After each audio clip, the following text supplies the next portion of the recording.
Well, hello and good morning and welcome to the latest Bath Life Business Club and the last one this year. It's a timely reflection on the charities of Bath. Today we'll be discussing what this year has been like when the need for charities has never been greater and yet the funding has never been more imperiled, and how businesses have engaged with our charities. And on that, please note there's an announcement during this Bath Life Business Club about the Bath Bool this summer.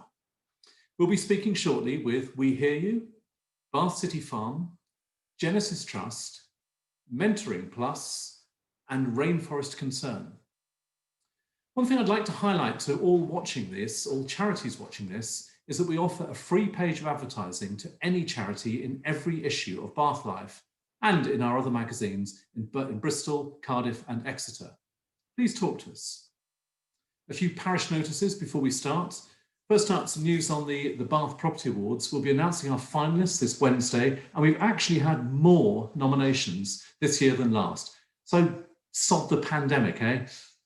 Up to a point, unwise to say that, but we're really pleased with the response which we've had to the Bath Property Awards, and thank you. Tickets will be on sale shortly on that Wednesday with the announcement. And if you want to join the Bath Property Symposium, the keynotes, the awards, to meet with the greatest array of Bath professional services since those pre-Lapsarian times of 2019, do take a look. And new, we'll be making available a limited number of hubs for networking. It's a little bit, up to a point, a little bit like a box at the rugby crossed with a trade show. A bit conceptual there. Anyway, but please talk to us about how you can be involved. We all need to find ways of generating business next year, and we think that's a good way to kickstart the year. Later on, May 27th, in fact, we'll be having our uber glamorous Bath Life Awards, and it's yet more needed this year after the year that we've all had.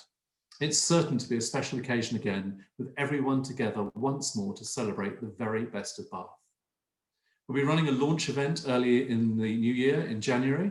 And that time around, of course, it'll be virtual, but it will include all of our sponsors who are in place by then. And let's give a quick shout out to our current roster of sponsors, led from the front by the headliners, the Royal Crescent Hotel and Spa, plus Apex City of Bath Hotel, Bath Audi, Freestyle Designs, Marsh Commercial, Minuteman, Novia, Savills, Spaces, Stone King, Bath Life. And the latest sponsors, there's been a rush as people are realizing the opportunity to promote themselves next year. Sub 13, True Speed, Hotel Indigo, Clearly PR, and Enlightened. Momentum is really building. Nominations will open in January, of course, including for the special charity category, which is sponsored once more by Stone King. Look out also for the forthcoming business clubs and then surgeries next year. Our first surgery is on Jan 20th with Juice Recruitment about recruiting. The Bath Life Business Clubs will return in real life at some point in the spring. Don't know exactly when, but we'll be once more back at the Royal Crescent, and again, sponsored by Mojus Druitt. Lastly, many thanks indeed to all of you for your support for Bath Life. Genuinely appreciated, whether editorially or commercially, and particularly in these times. We love celebrating this city, even in the tougher times, and we're determined to play our part supporting the better year ahead for all of us. Right, to business. Well, sort of to business, also to charity. Please send your questions in advance using the little Q&A button at the bottom. You can ask anonymously or in person if you wish, or named. Or else just simply send some lovely thoughts. Our charity partners today will be reading those comments. And if you want to say something to them, even if you don't want to be, want it to be anonymous, please do, because it's always good to find good things to praise. Please note also this webinar is being recorded. It'll be on our Bath Life YouTube channel shortly, and it's being live tweeted right now by Bath Life. Let's bring forward, if you could step forward, please. So Gemma Wilkes, the fundraising and comms manager of We Hear You. Morning, Gemma. Good morning. Morning. Helen Fisher, general manager of Bath City Farm. Hi, Helen. Hilary Long, community events manager of Genesis Trust. Hi there. Hello. And Jenny Perez, fundraising and comms manager of Mentoring Plus, and Sarah Fraser, comms and forest credits of Rainforest Concern. Good morning to you all. How are we this morning? Yeah, good, thank you. It's lovely to be able to sort of open the discussion to our charities. We know, we really do, and this is the context, of course. What a tough year you have faced. More so than any other sector. We know it is particularly tough. So we thought it was nice to at least give a little bit of public highlight and praise as appropriate. But tell us, if I could start with you, Gemma, in an absolute nutshell, for those who may not know, each of you to say what your charity does, please. Yeah, so we here you provide free professional counselling to anybody affected by cancer or life-threatening conditions. And we work across Somerset, Baines and West Wiltshire. Very good. And Bath City Farms, can't imagine what Bath City Farms does, a very descriptive term. I'm afraid I think you're muted. Should we, let's come back to you in a second. Let's go to Hilary, if we may, Genesis Trust. So Genesis Trust, we support homeless and vulnerable people in Bath and the surrounding areas, and that includes the food bank and our activities at the Gateway Centre on the London Road, which we call Lifeline and Life Skills, and also our furniture project. So all of those interlinking projects support some of our most marginalised and disadvantaged neighbours in Bath. And Hilary, whilst sadly everyone is familiar with the food bank, some may be less familiar with the furniture project. Could you just briefly explain that, please? So we take in donations of furniture, and in past times we had a shop, an actual walk-in shop that we could sell them on at low cost for people in need. But obviously the shop shut. But now we are going online with a shop, but also we provide essential services to anybody who needs sort of a get you in pack to their new housing, or access to grants. There are lots of grants out there, particularly from organisations like St John's. So if you need a new washing machine or new carpets, or you're moving into accommodation for the first time, having been homeless, then you can access these grants, and we can help with that. Vital support work. Thank you. Helen, is the technology working for us? Oh, I'm afraid it's not. If one of my colleagues from Media Clash could separately reach out to Helen, see if we can find a route through. Apologies in the meantime if it's a problem at our end. Let's come to Jenny. Tell us about Mentoring Plus. Morning. Mentoring Plus, we're based at Riverside Youth Hub on London Road near Morrison's. We work right across the county of Baines, helping young people aged 5 to 21, helping them face their challenges, and we do that through our volunteer and professional mentoring programmes, and also our activities and our open access youth club. Thank you. And Sarah, the Rainforest Concern. Yeah, we've been going for 27 years now, and our objective is to protect threatened natural habitats all around the world, the biodiversity they contain, and also work with the communities or the indigenous peoples who depend upon those habitats for their survival.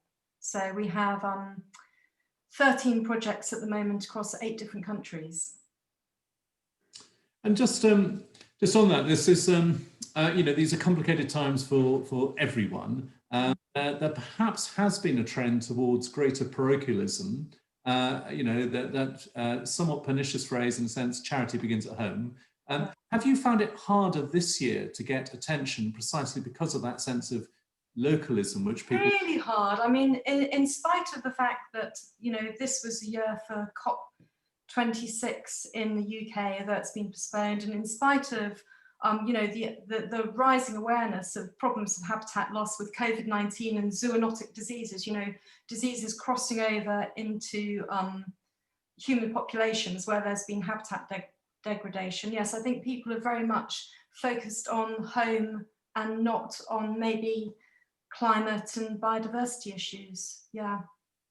And how have you attempted to counteract that, or respond to that at least? Well, it's been very difficult. One of our major issues this year has been just trying to help some of the people on our projects stay, within the areas of our projects stay alive. So although all of our projects continue to run in spite of, the complications of lockdowns across all the countries that we're involved in, we also were made very aware that, particularly in two countries, Colombia and Brazil, the indigenous peoples within, well, in the Colombian Amazon and in the Xinjiang area of Brazil were desperately at threat from sort of poor public health policies over the years from those countries, not really catering for them, and lack of awareness. So we actually had to focus a lot of our activities on trying to raise funds to help some of those people, working with other NGOs to try and help protect those tribes and those people. So it was quite difficult for us to keep going, to try and keep our head above the parapet with our normal projects, and then also you know, give this extra help to Indigenous people. So it's been a hard year. Well, I'm afraid everyone is pretty much echoing that sentiment. It has been a hard year. I wonder, Helen, do we hear you for one expression? Hear me now? We can indeed. So tell us about. Yay. Okay, so we're based in between Twickenham and Whiteway, so on the southern slopes of Bath, and we've got a large 37-acre open public access site. So on that site, we have, you know, a whole range of farm animals, lots of community resources. Helen, I'm sorry, you're actually breaking up. I wonder if you just perhaps stand a little bit back or sit a little bit back. I don't know if it's picking up slightly different. Hello, can you hear Try me now? that. Try again. Is that better? Yes, it is. Yeah. Okay, so so we run a large 37-acre site, and within that site, we also run 10 different targeted projects, so specifically towards supporting people that. I'm afraid we're losing you again. If I could ask a Media Clash colleague separately to have a chat with you. Apologies. We will bring you forward in some way. And ask your other confrères in charities. It has been a tough year, but you know, let's park that small point just for one moment. Tell us about the joys of this year. Who would like to share a joy that you've experienced? I would. Rush. I would. So we're looking at the silver linings. We're calling it silver linings that we're seeing in the changes we've had to make. And for example, at our Lifeline drop-in that we used to hold, we used to have breakfast and really busy, buzzy session every weekday morning at the Gateway Centre. But obviously that had to stop, and we went to one-to-one book-in appointments. And do you know, it has been amazing. It's the huge silver lining of this is that we've had more time and more concentrated.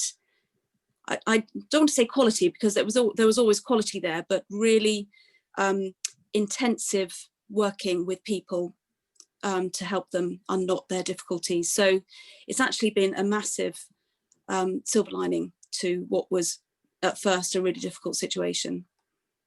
And we're very joyful. We had a chap last week who had his gas capped for 6 years. And it was just one of those huge problems that was too big to handle on his own.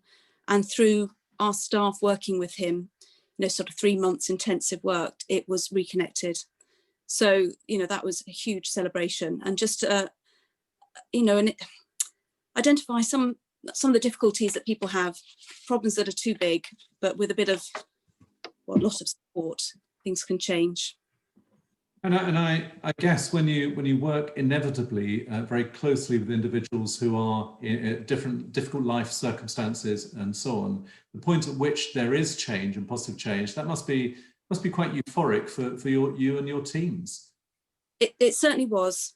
Yeah, I think there was some cheering going on that day. I thought you were going to say there was some tears shed. We wouldn't be surprised were that to be the case. Jenny, how about you? Any joys during the year? Yeah, we've I look after all the fundraising at Mentoring Plus, and we've accessed lots of emergency funds. So grant funders who we would never have been able to apply to before, and we have accessed a number of those. So that's been great. We've also seen real support from our local community. We just took part in something called the Big Give Appeal, and Novia Foundation and Maiden both pledged, which enabled us to double all our donations to that appeal. So that was really important for us. And it's also led us to be creative and kind of look at new opportunities. So Just recently, we held a sort of a roundtable discussion with local companies and our partners about the gaps left by lockdown. And we started to open up some of those conversations about how we as a community can come together to support young people. And we wouldn't necessarily have done that previously. And obviously with Zoom, we could access people quite readily. You know, we weren't asking people to travel and that sort of thing. And it's an ongoing conversation that we're having with the likes of True Speed, Wessex Water and Brew and Dolphin. And yeah, we're looking forward to more of those types of conversations in the future. It's great to hear. You're exactly right to name check a few of the very civic-minded companies in Bath, and there are many of them. I'll be coming on to some when I talk about the Bath Pool a little bit later. We've had a comment from Jill Blaine. Hilary, loving the silver linings, well done. Sarah and Gemma, some joys for you this year. Do you want to go first, Gemma, or shall I? I don't mind. You go first, Sarah. Well, I think they're all aspects are the same, but it's about reaching out to people. I think within the way we work, we've had to discover Zoom, and we suddenly realised that we didn't have to Zoom just in our internal team. We could also reach out to our project partners across our different projects.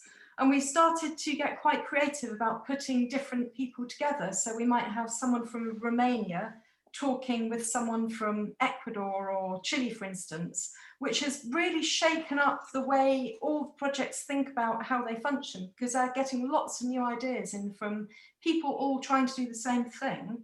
And the other side of technology has been because we've been having to do quite a lot of navel gazing, we've realised actually our social media hasn't been very good. And we also have had a really tiny presence in Bath. So we've actually decided to both increase our social media and try and get known in our local community more. Okay. And I'm here, which is great. And one very tiny little thing is that it's been absolutely astonishing on our projects, the kind of personal commitment that some of the team with no pay, they've been locking themselves into projects when they know they're going into lockdown, just so they can manage projects, it's been pretty amazing actually what people have committed to do. And just on that specific point, because give or take this applies to all charities about your communication and profile, can you just talk a little bit specifically about your engagement with Bath, what you're now going to be doing differently? Well, actually, we're starting to work with a lovely lady, Megan Whitty, who was the lady behind the some of the street art, to try and help us reach out to the community. You know, if she wanted to put on a street art for us, that would be amazing. Can you imagine a tiger walking down the street or something? But on a much smaller scale, we just want to get out and raise awareness, maybe get out to the shops, give talks, you know, just when we're allowed to give talks in Zoom or maybe in the future in person, just go and visit people and start talking to people about what we're doing. Thank you. Gemma, for you, the joys. To echo several that have already been said, really, Jenny mentioned the availability of emergency funding that's been made available through various grants, trusts, foundations, businesses. And actually, I think what we were incredibly impressed with is that the speed of how quickly those funds were made available to us when we were successful. They were often given quite short windows, but actually funds were quite readily available if you were successful in applying. So that's been a real silver lining, because often those processes can be really drawn out, or that we're actually not eligible for those pots of money for whatever reason. But also embracing the technology. It's something that perhaps we had always dipped our toe in the water. We'd always offered online counselling, but as of the 23rd of March, we made all of our services just accessible via online or telephone counselling for that very first period of lockdown. And actually, the tools that were available to us made that process so much easier. and a lot easier for us to connect with our service users, our clients, during that period. But I think I've also been impressed by actually how the wider community have engaged with, you know, this distinct lack of face-to-face engagement, which you'll never top. You know, it will always be the best kind of engagement for us, but that the communities have really embraced virtual fundraising, virtual events, accessing services within their communities, not just through us, but through other charities or community associations out there. They've really worked hard to ensure that the communities are rallying around for each other. And I think we've been really impressed by, you know, even people who'd never heard of Zoom or had access to FaceTime or anything like that have really bought into it, because they acknowledged that it was a real necessity at the moment. Yeah, it's been a bit of a refrain both from Bath Life but also from these business clubs, that this time of the great pause has also been the great accelerator, that it's prompted all of us in our different ways to bring forward things which may have just been nascent or early days or whatever, and rapidly having to change and accelerate the way that we communicate, which is interesting. Talking communication, Helen, can we try one more time, see if it'll work? Yeah, can you hear me now? Certainly can. Yeah. Tell us Right. about So my phone wins the day. So positives for us. I mean, obviously it's been a very challenging year, but it's actually brought a lot of the local organisations that work in the Twerton area, Twerton and Whiteway area together. So at the beginning of this year, we were starting to look at developing a Twerton and Whiteway community network. It had been something that had been on our radar for a long time, but actually the situation around lockdown sort of enforced us to come together. So we had regular Zoom meetings, so about 15 different organisations that work within the Twerton and Whiteway area were regularly meeting and sort of assessing the needs and the demands of the community around us. And we pulled together to deliver lots of emergency meals for people, essential supplies, and provide sort of mental health support. So we took on, you know, some organisations took on some of the service users of other organisations. So that was a real positive for us as an organisation in the area where we work, and that's continued to be the case. So we regularly meet now, and there's lots of... And in a sort of a practical sense, how has the farm operated? Because I know you have a number of volunteers, a number of visitors and so on. How open have you been able to be? Well, the first lockdown we had to close completely, so we furloughed most of our staff and just had to keep sort of very skeleton staff on just to keep the animals fed. We completely closed our site to the public apart from some of the far fields so that people could, you know, access the farm for exercise. In the second lockdown, the restrictions were a lot sort of more lenient, so we were able to continue running our projects and keep the site open to local people that just wanted to access the site for for exercise. But it did have the impact of, you know, we run lots of trading activities which support the farm. So about 35% of our income comes from income that we generate on site. So that's, you know, the cafe, parties, we run school visits, etc. And that all helps to pay for the targeted work that we do. And we weren't able to run those. So that had a massive impact on our finances. But we, you know, echo some of the other people's thoughts about the emergency grants that were available were fantastic, but we also put out a public appeal. So we managed to raise £50,000 within sort of 6 months, which was amazing. So at the beginning of the year, we were facing closure, and at the end of it, you know, we're definitely going to be here for the next year. And that's thanks to lots of businesses, particularly Roper Roads that supported us, and Novia as well. So that's been amazing. Thank you. We had a question from Fiona Bell, which was about, for you, Sarah, really, just to explain a little bit more about your relationship with Bath and how that's come about. And she was kind enough to thank us for, you know, helping provide you with an occasion today. We will help any charity that we can in whichever way, you know, within the limited strictures we have as a business. But tell us about yours, Sarah. I think we really came. We came to find you through Megan, actually. She provided that connection because we weren't really sure where to start. But I think what we feel now is that we have, you know, it would be really nice to feel we had a community behind us here, because we're very much, you know, worldwide facing. We're looking at issues about climate change, biodiversity loss, you know, water resources, all those things, which is all, you know, all these big issues about the world. But it would be really nice, and we particularly felt it this year, to have a community behind us at a local level.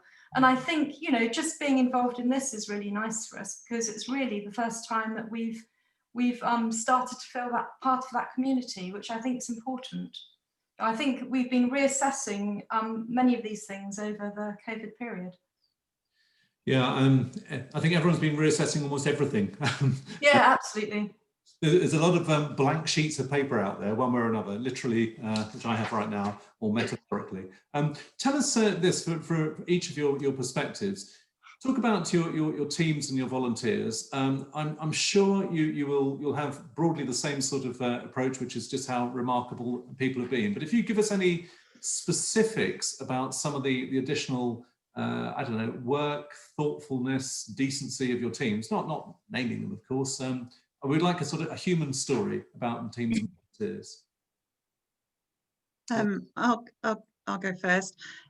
We have practitioners who haven't stopped working even through both lockdowns, because they're effectively sort of the next line down from key workers. So they have been able to access those children that were going into schools, sometimes with mentoring, or they've had to kind of jump online and be creative about how they do their mentoring. And I would, I mean, without them, I suppose I've been able to apply for funding, because they've just not stopped at all. They've just continually kept going and found ways of connecting with young people who have obviously found this year really challenging. And we also have a raft of volunteer mentors who, and some of them have been incredibly creative they've not been able to meet face to face during lockdown because of restrictions, their young person that they're matched with, but they've done all sorts of things like cooking and kind of creative arts, and just through Zoom or through WhatsApp or whatever. And we've been hugely appreciative of their creativity and kind of, you know, just their will to keep going and find a way to keep these mentoring partnerships going, because they've been so vital for our young people. Gemma, you and your teams, volunteers? Yeah, so very similar in that we obviously our counsellors continued to work through the duration, providing services online, and that includes some of our volunteers who continued to offer our telephone assessments over the phone in general. But something that we did implement was, and we did it quite quickly, is we implemented a service particularly for COVID. So our services generally operate for people affected by cancer or life-threatening conditions, which now does include COVID. But what we did was we operated a much shorter type of service, almost a bit like a crisis service, really, for anybody who had been immediately affected. And that will continue and for the duration, but also our volunteers have just been really, really good at just keeping in touch. We switched our drop-in coffee mornings to a virtual coffee morning, and some of our volunteers who'd been attending that to support people who went along, like I said, had never used Zoom. They'd never heard of Zoom. It was absolutely terrifying for them to all of a sudden be faced with this, but actually they've really embraced it and taken on board that's what needed to happen. And I think we were just really grateful and relieved that people would come forward and say, what do you want us to do? What do you need from us? And at first we were a bit like, we don't actually know, you know, this has happened overnight. But I think, yeah, we've just been really reassured that people have been willing to adapt, make changes, and are very caring and considerate for the communities that we all live and work in. In the worst of times, their best, and that's Absolutely one of the comforts which I think we've all taken from this year. Yeah. I wondered, Sarah, Hilary, or Helen, if you've got additional points, so we're all very much in tandem with. I have two, but I'll try and be short. One is that in some of our projects we employ forest guards to patrol the reserves that we run from the local community, and these forest guards are often they've been smallholders who've been burning forest, or they might have been doing some illegal logging or poaching, and we try and educate them about the importance of the forest and give them access to more education and then employ them as forest guards. And in Ecuador, they had an extremely stringent lockdown, which meant that you could only leave the house to get food 1 day a week for 4 hours. This went on for about 3 or 4 months. So we sent out the message that, you know, the forest guards don't have smartphones, they don't have access to computers, they're from very poor communities. And we basically said, okay, you guys, we don't want you to be breaking the law. We'll carry on paying you, but, you know, please stay safe. But a couple of the guards who live very close to the bottom of one of our reserves actually took it into their heads to, knowing they're in the middle of nowhere, carry on patrolling anyway, at quite a lot of risk to themselves in terms of, you know, people not knowing they were there. And they actually stopped some illegal loggers who had come into the community. They'd come into the forest to cut down trees, and without them, you know, leaving their houses and walking off into the forest by themselves, we would never have known that was happening. So I mean, I just thought it was amazing that these people have had a, you know, terrible, terrible time, and yet their focus was on trying to protect the wildlife in the forests, which was pretty extraordinary. And my other really, really quick one was through our partner NGO we work with on the Colombia project, who were trying to get sort of emergency isolation packages to the Apaporis region of the Colombian Amazon. And they were worrying about finding people who were safe enough to fly the little planes and then take the boats up the Amazon to deliver the goods and materials. But actually what happened is they had pilots and captains of ships lining up to volunteer to self-isolate for 2 weeks in order to be able to take supplies, which is just extraordinary. Incredible. That's incredible. Hilary or Helen, additional pieces that you'll thought? Yeah. I'd like to, sorry, Helen, I'd like to recognise the volunteers who couldn't volunteer over this time. So a lot of our volunteers at Genesis are in themselves are in a vulnerable category.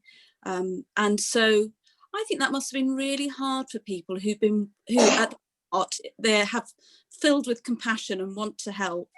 And you know I felt like that when I was suddenly furloughed at the beginning, and I felt, well, what's the point? What's the point of me? But so I just, my heart goes out for the volunteers who have wanted to help, but obviously to keep themselves safe, they haven't been able to help. But they're still there. They're still supporting Genesis financially, but also, you know, just keeping on spreading the word. And I also just wanted to give a big shout out to our food bank team. So they have been able to carry on, most of the volunteers there, and they have done extraordinarily over the last, I suppose, 9 months now, because things have changed so much. You know, we're now in a totally delivery only service, which is change, you know, and all our volunteers have been resilient. They've been fantastic in accepting the change, and you know, we're seeing a huge demand for food bank services, and we honestly, genuinely, I know it's a bit of a cliche, but we could not have done it without them. Yeah, I mean, it's a cliche for a good reason. It applies to every single charity, I'm sure, including Bath City Farm, Helen. Yeah, certainly. I think our big shout out is to the staff and volunteers, which really quickly adapted what we do to sort of cook over sort of 200 meals a day for local families. So we quickly changed from, you know, a therapeutic horticulture project and animal care to just cooking lots of meals. So the resourcefulness of people to get food from the supermarkets delivered. Wessex Water came on board as well, and so many volunteers that were just willing to help. But I also want to echo what Hilary said about the volunteers which weren't able to come. So that was really difficult for a lot of the people we support. So our volunteers are sometimes service users as well, and it can be the only time in their week that they get to sort of socialise with other people. So it was a real struggle for those people that had to stay at home and isolate. But yeah, a massive shout out to our volunteers and staff who pulled together.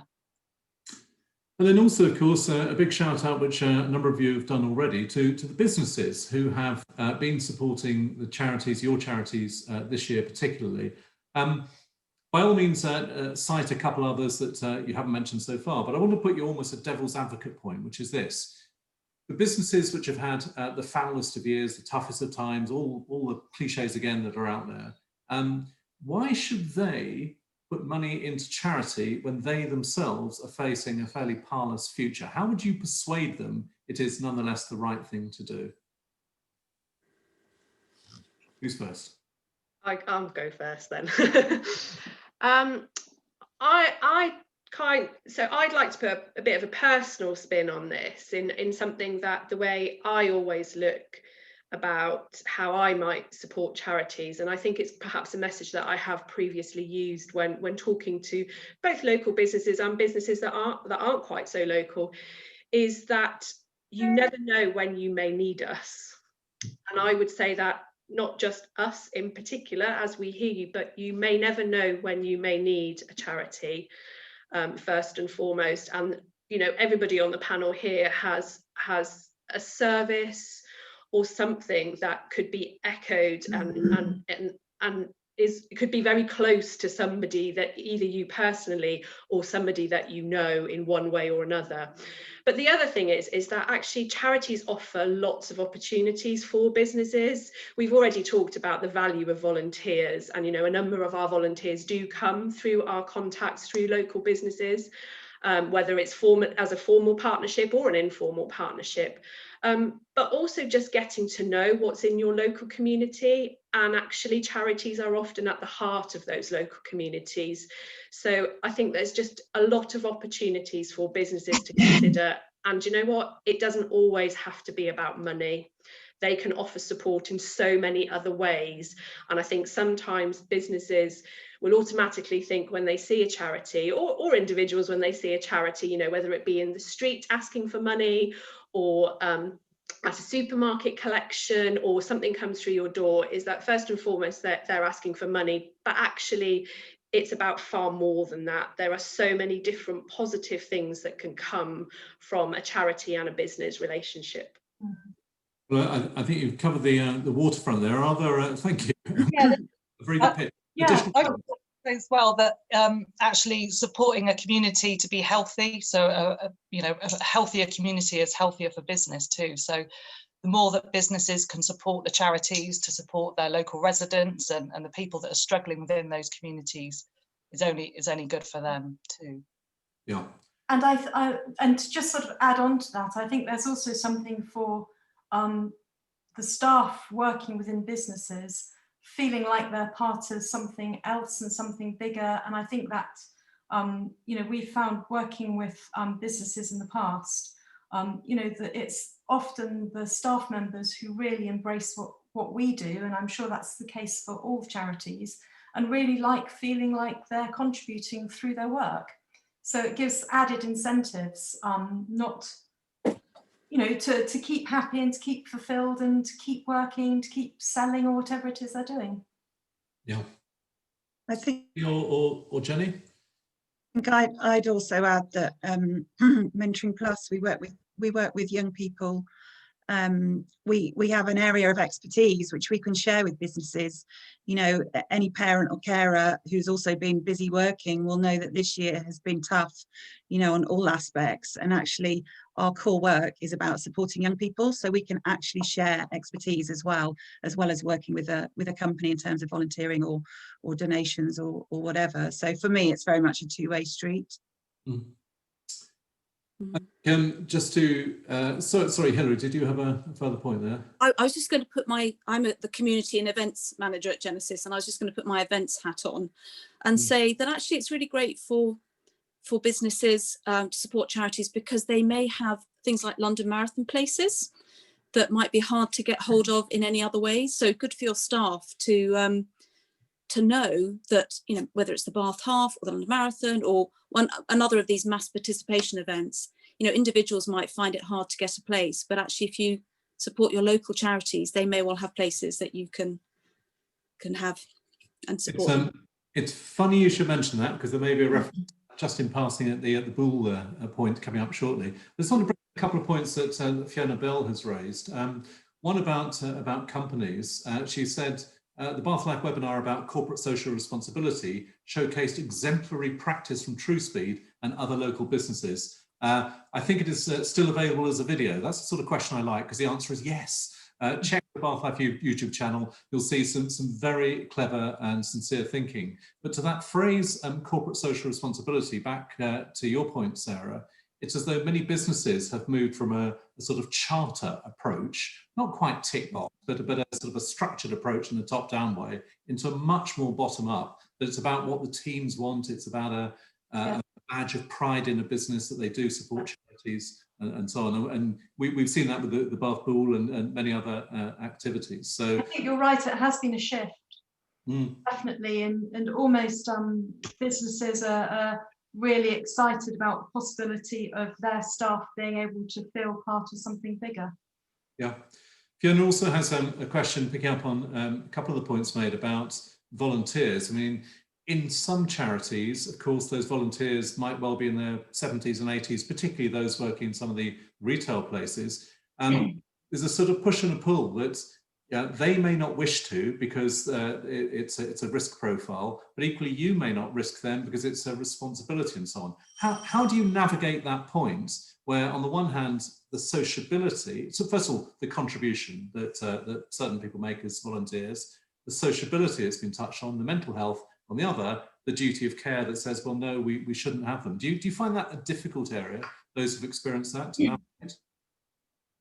Yes, we do. We undertake sort of individual risk assessments for people that might be clinically vulnerable. We're quite lucky that a lot of our volunteer placements are outdoors, so it's a lot safer for people to volunteer with us. But we have a number of volunteers that are in that category, and balancing that risk is something we have to take quite seriously.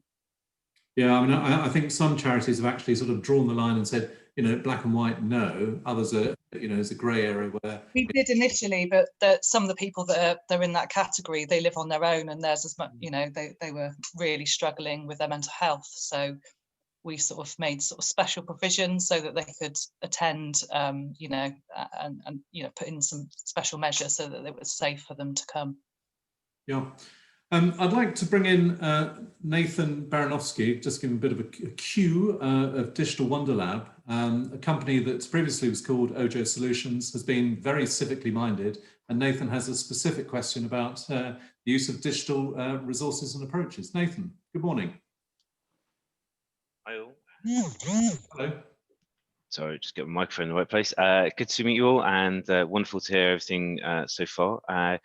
My question really is one around COVID. Fundamentally, it has changed the UK charity landscape, and it's been fantastic to hear some of the things that you guys have already been able to do. And one for me is kind of a question around how you've been able to innovate and leverage digital to help you to enable your charity to do more. And my question really is how businesses here in Bath and surrounding area can help you either be as digital businesses or technological businesses to do more in 2021, and kind of what would that ask directly be in order to help you? It's a good question. What would you wish from companies with digital expertise to enable you to perform yet more strongly in 2021? Well, I'm happy to go first.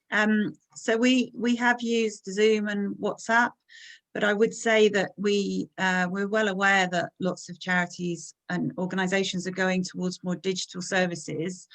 I have to kind of put my hands up and say, for some organisations, and we are one of them, actually face-to-face is the best way we can do our mentoring programmes. We will, of course, pivot onto online when we have lockdown, and we'll just keep our services going, but actually we know that face-to-face is the best value and most effective for our services. However, we have we've been looking at our website in particular, and that is one thing that we are going to work on in 2021.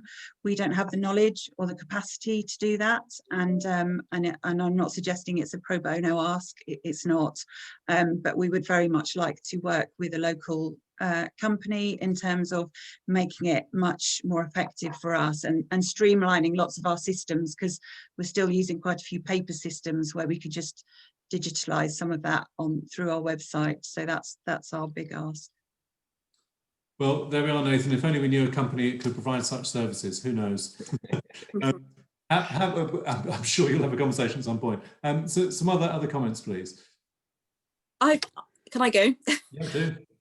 This year has been, like for many charities, really interesting about developing online and digital fundraising streams.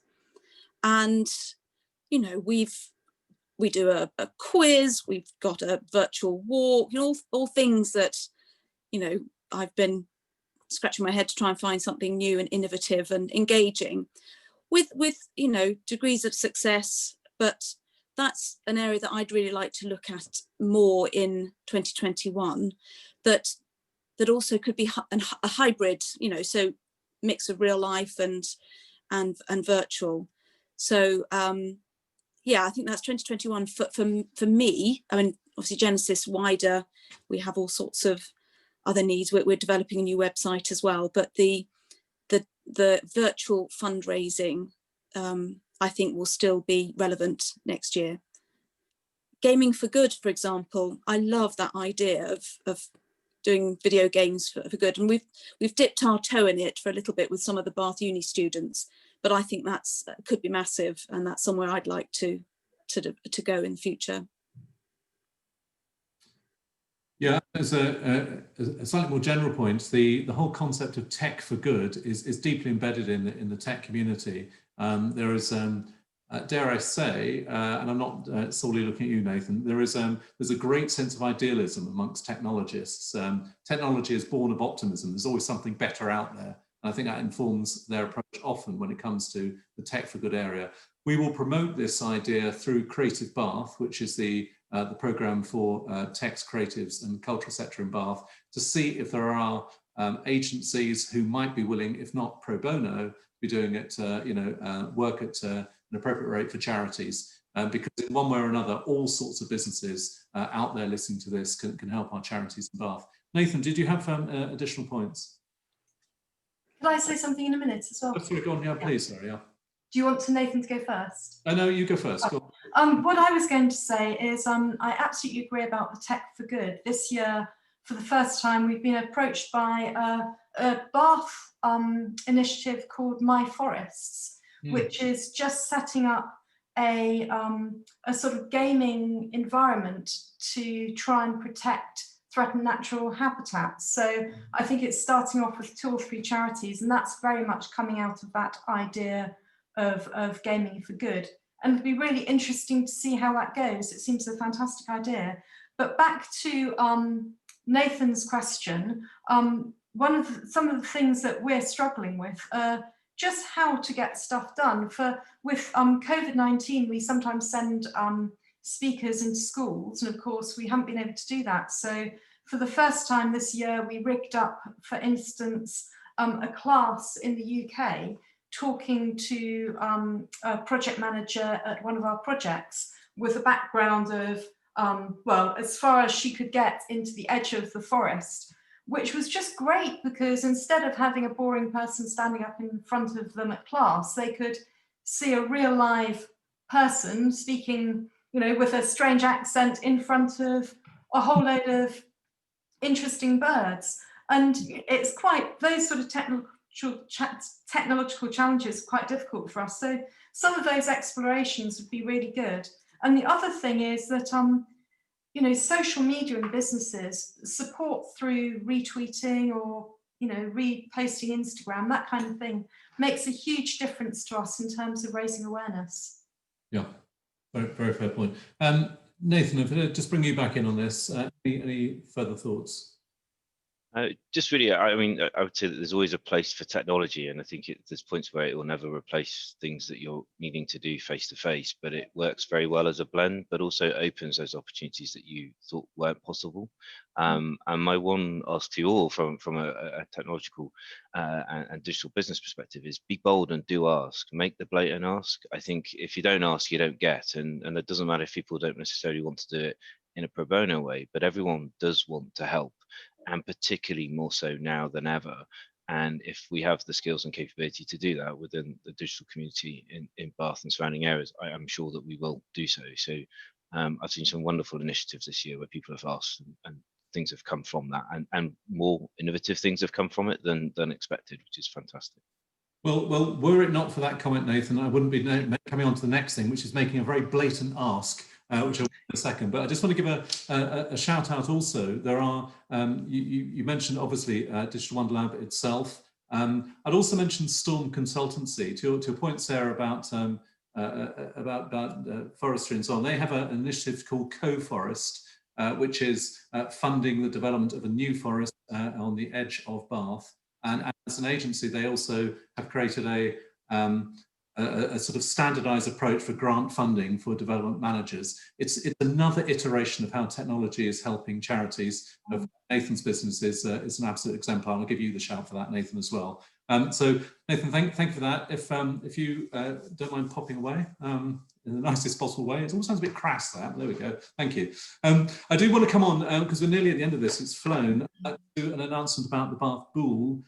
This year, as you know, we couldn't run the Bull, so we went, if you will, off-piste with Bull Aid, a virtual comedy, music and fun charity fundraiser, and we were delighted to raise around 23,000 for local charities, which means in turn, in aggregate, something like just over 650,000 has been raised for Bath charities. And at the heart of that fundraising, as well as the fun of the day, but at the heart of it are the businesses of Bath, some of whom have been given a shout out already, but in this case, very much led in 2020 by the headline sponsor, Bruin Dolphin. It was Bruin's first year. They'd bought Epoch Wealth Management. They'd inherited this desire to headline sponsor the Bull.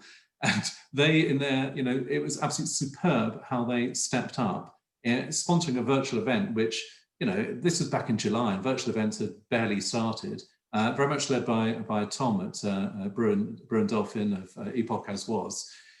And them stepping up, and this is the coalescence point, them stepping up encouraged others to come forward, in turn helping trigger the decent sums of money raised. So serious thanks to Bruin Dolphin and the big Bull sponsors, Archer's Marquee, the Great Wine Company, Novia, who we mentioned a few times this morning, Savills and True Speed, likewise mentioned. Bath Life was a big Bull sponsor as well.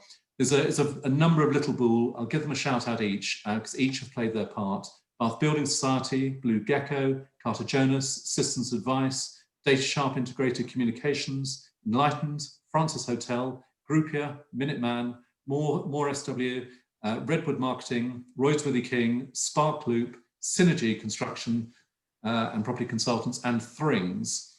Our Bull tournament will be back on June 11th to the 13th, 2021, starting with Le Bunkoff Friday, and it will be a public event, everything willing, open event in Queen Square. Sponsorships are available now and tickets in March. But there's one extra thing.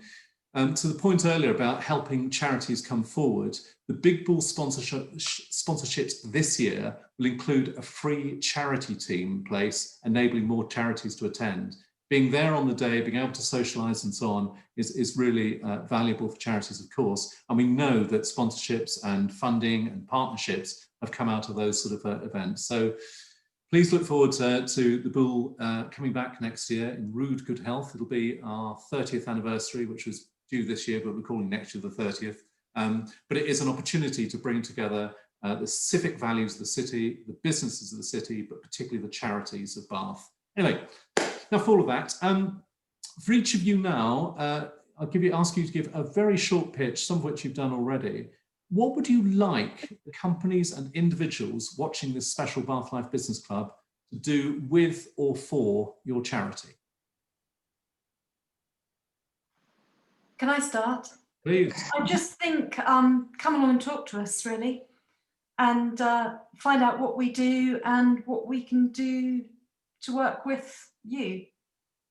Because there's all sorts of variables and all sorts of things that we can do that are really exciting. Come and talk to us. Gemma, you'd echo that, I'm sure, but what else? What would you say to companies? What do they do? Yeah, absolutely. If they didn't know about us before, hopefully they do a little bit more now. But yeah, find out what we do, because you know, not to wish to bring the tone into a more depressing state, but you know, 1 in 2 people will be diagnosed with cancer in our lifetime.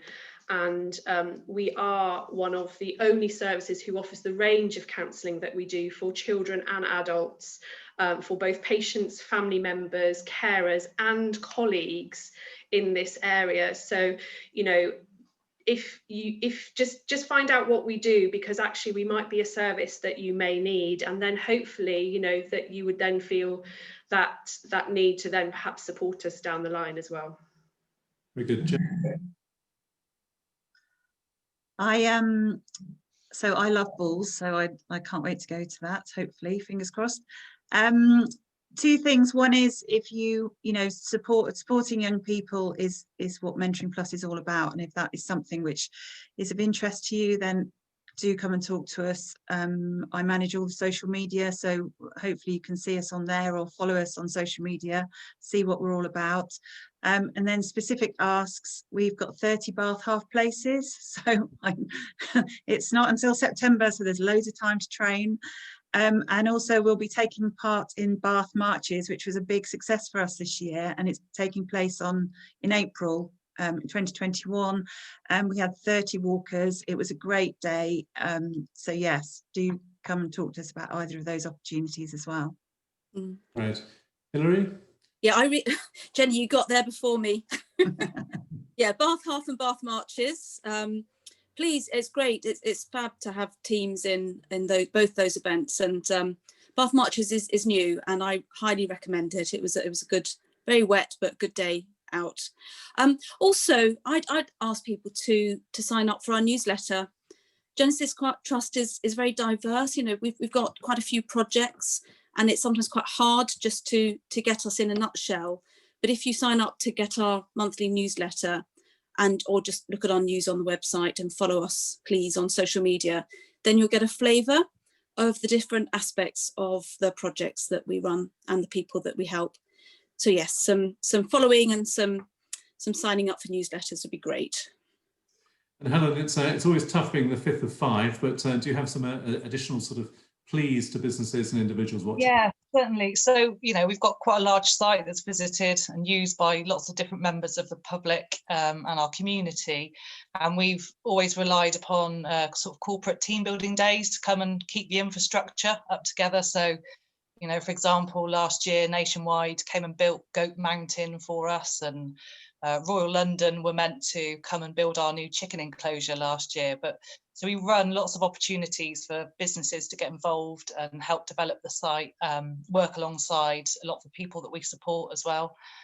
So please do get in touch if that's something, you know, it's a nice, safe sort of team building event that you could be involved with next year, and it supports your community. And we also have some Bath half spaces too.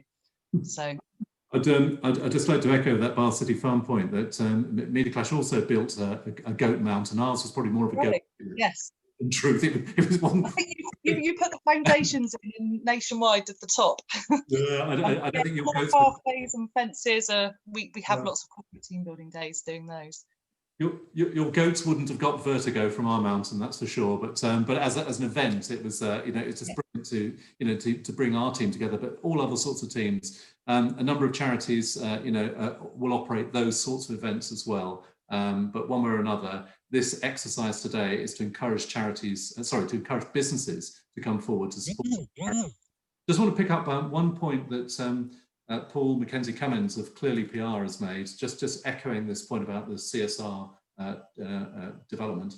He is totally echoing Nathan Baranowski's point just now. There's set to be a spike in the drive towards greater brand purpose in 2021 and beyond, which it is hoped will see greater corporate support for charities. I personally would echo that completely. I think is a big underlying sea change. This time of the great pause has been an accelerator.